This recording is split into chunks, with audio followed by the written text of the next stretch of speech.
What's up, guys? Welcome to gwhisky. My name is Jeff. This is a channel where I offer my thoughts and opinions on a specific whiskey, and if you stick around to the end, I'll be giving it a score as well. If that sounds interesting, hit subscribe down below. And with that out of the way, why don't we jump into our review? Today, we're looking at the Deanston 12-year-old. Stick around.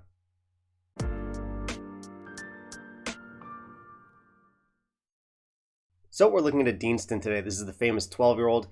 This one is a darling in the whiskey world. I would say the brand is on the whole, but this one in particular, and it's actually kind of surprising it's taken me this long to get around to reviewing it.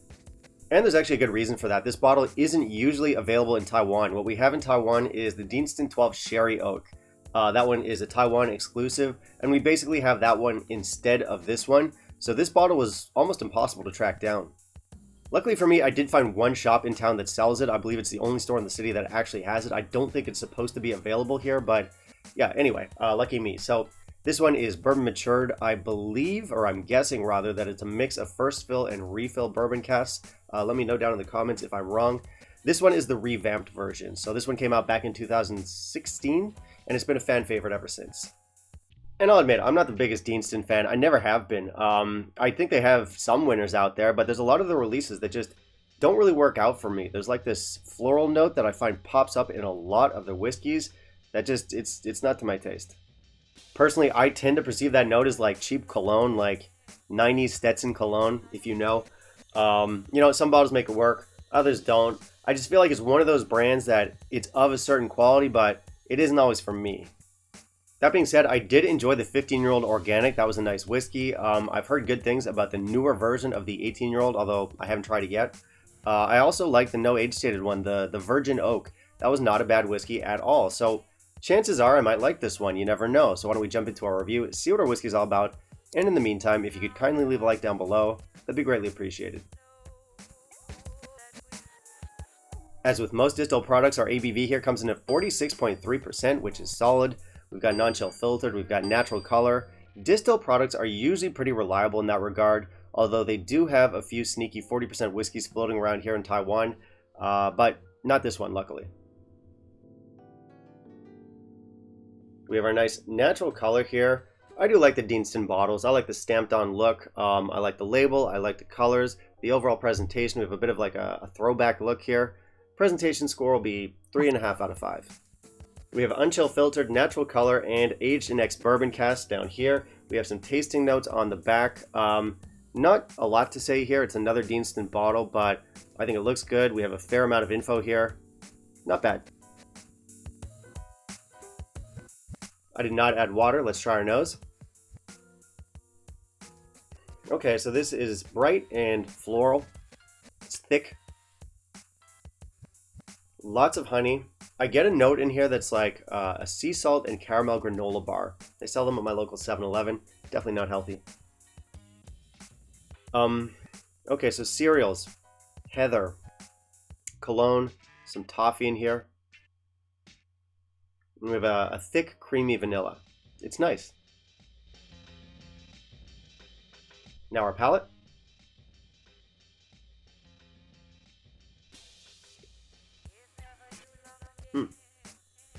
So, very thick in mouth coating. We have some spices in here. I'm getting really thick vanilla, like vanilla pods, vanilla frosting. We have that Stetson cologne that I mentioned earlier. We have some herbal notes. We have some cereal, some malt, some green apple candy, like that artificial candy flavoring, that green apple flavor. We have some cornbread in here, which is interesting, and a touch of pineapple. And now our finish.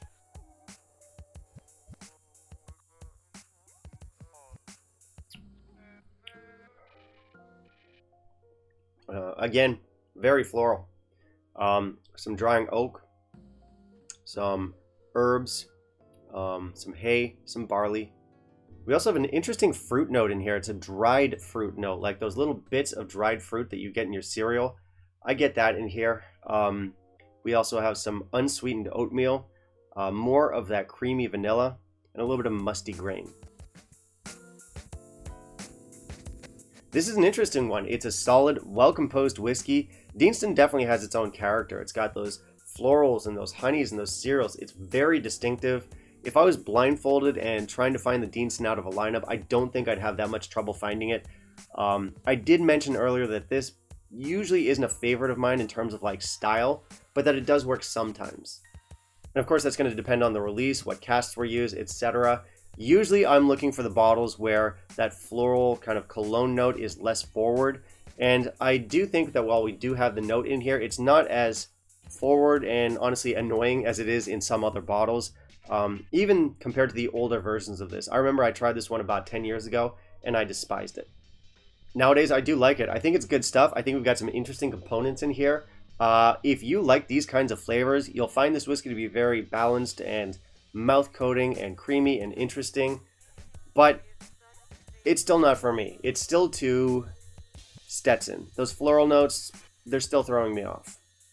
It's kind of hard to define what that floral note is. It's heather, it's lavender, again, that sort of like cheap 90s cologne.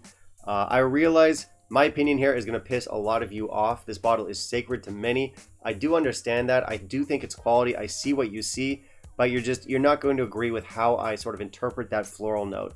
But that's just how it hits for me. Yeah, ultimately, this is a whiskey that I respect. It's one of those cases where I can see the quality, but the flavors, the profile, they're just not a match for me, not a match for my palate. If you like it, great. I'm not going to give it a bad score. I think it does deserve a decent score. I'm going to give this one an 85. And you know, I do actually like most of the flavors in here. I like the cereals and the honeys, the vanillas, the creams, the pineapple, the cornbread. There's a lot to like in here, and the fact that it's craft presented, the fact that it offers us a unique profile means we're definitely dealing with a good pour here. It is good whiskey. I think if you're a fan of Deanston, if you're familiar with the flavor profile and you like it, then you'll have absolutely no problem getting on board with this one. I'm speculating here, but I do think there's a fair amount of virgin oak cask that were used to mature this. We have a very thick, viscous, full-bodied experience here, which I do like. Speaking of virgin oak casks, I'll be honest with you guys, I actually prefer the Deanston Virgin Oak over our regular 12-year-old here. It is likely a younger whiskey. It is most certainly less layered, less complex. It's a more basic whiskey for sure, but I like the profile more in that one. In our Virgin Oak, those floral notes are a little bit more toned down than what we're getting here. Anyway, I think this is a solid entry-level expression from Deanston. It's not their cheapest whiskey, but it is their cheapest age-stated whiskey. I am going to recommend this one. I think you should try it, even though I don't love it. It's one of those things where you might be missing out on something special that's much more suited to your tastes than it is mine. I think our value here is pretty good. I think pretty much any 12-year-old distilled product is probably worth the money. They're all pretty affordable. Stuff like your Deanston here, our Bunnahabhain 12, our Tobermory 12, all of these are age-stated, they're naturally presented whiskeys, and they're all whiskeys with unique characters. And while in my opinion this one is the weakest of those three bottles, I still think it's worth trying. You know, the whiskey community absolutely loves this bottle. I'm definitely in the minority, not because I dislike it, I'm just a little bit less enthused than most people about this one. It's good, and it's still worth checking out, so if you haven't tried it before, give it a go.